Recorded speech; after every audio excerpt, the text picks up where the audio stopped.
ബോളിവുഡ് താരം സെയ്ഫ് അലി ഖാനെ ആക്രമിച്ച സംഭവത്തിൽ അറസ്റ്റിലായ മുഹമ്മദ് ഷെരീഫുൽ ഇസ്ലാം ഷെഹ്സാദും പോലീസ് ആദ്യം പുറത്തുവിട്ട സിസിടിവി ദൃശ്യങ്ങളിലെ വ്യക്തിയും തമ്മിൽ യാതൊരു സാമ്യവുമില്ലെന്ന ആരോപണങ്ങൾ ഉയരുകയാണ്. ഈ സാഹചര്യത്തിൽ പ്രദേശവാസികളിൽ പലരും ഇക്കാര്യം പ്രത്യേകം ചൂണ്ടിക്കാണിക്കുകയും ചെയ്തിട്ടുണ്ട്.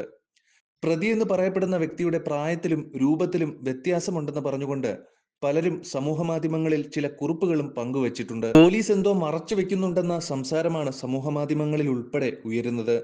8ാം നിലയിലേക്കുള്ള പടികൾ കയറിയ പ്രതി പൈപ്പിലൂടെ 11ാം നിലയിലേക്ക് കയറി.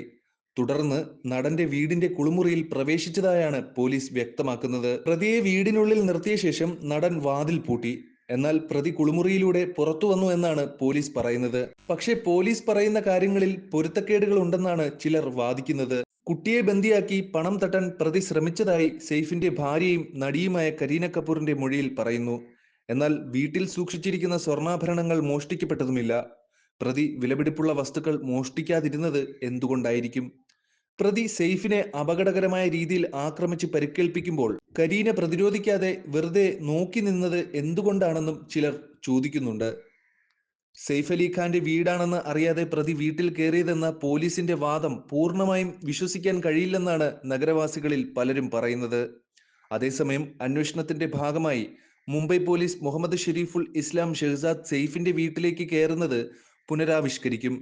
തനിക്കെതിരായ വാർത്ത കണ്ടതിനെ തുടർന്ന് ഷെഹ്സാദ് വളരെയധികം സമ്മർദ്ദത്തിലായിരുന്നുവെന്നും സ്വന്തം രാജ്യമായ ബംഗ്ലാദേശിലേക്ക് രക്ഷപ്പെടാൻ ശ്രമിക്കുന്നതിനിടെയാണ് പിടിയിലായതെന്നും പോലീസ് പറഞ്ഞു. എന്തായാലും അറസ്റ്റിലായ ഷെഹ്സാദിനെതിരായ ആരോപണങ്ങൾ ചൂടേറിയ ചർച്ചയ്ക്ക് തുടക്കമിട്ടിട്ടുണ്ട്. പോലീസിന്റെ കഥയിലെ പൊരുത്തക്കേടുകൾ പലരും ചൂണ്ടിക്കാണിക്കുകയാണ്. ഉത്തരങ്ങളെക്കാൾ കൂടുതൽ ചോദ്യങ്ങളാണ് ഉയരുന്നത്. പോലീസ് പറയുന്ന കഥയിലെ വൈരുദ്ധ്യങ്ങളും ഷെഹ്സാദിന്റെ വ്യക്തിത്വത്തെയും ആക്രമണവുമായി ബന്ധപ്പെട്ട സംഭവങ്ങളെയും ചുറ്റിപ്പറ്റിയുള്ള സംശയങ്ങളും കൂടിച്ചേർന്ന് വിവാദങ്ങൾക്ക് തിരികൊളുത്തിയിരിക്കുകയാണ്. അന്വേഷണം തുടരുമ്പോഴും സംഭവങ്ങളെക്കുറിച്ച് വ്യക്തവും സുതാര്യവുമായ വിവരണം പോലീസ് നൽകേണ്ടത് അത്യാവശ്യമാണ്.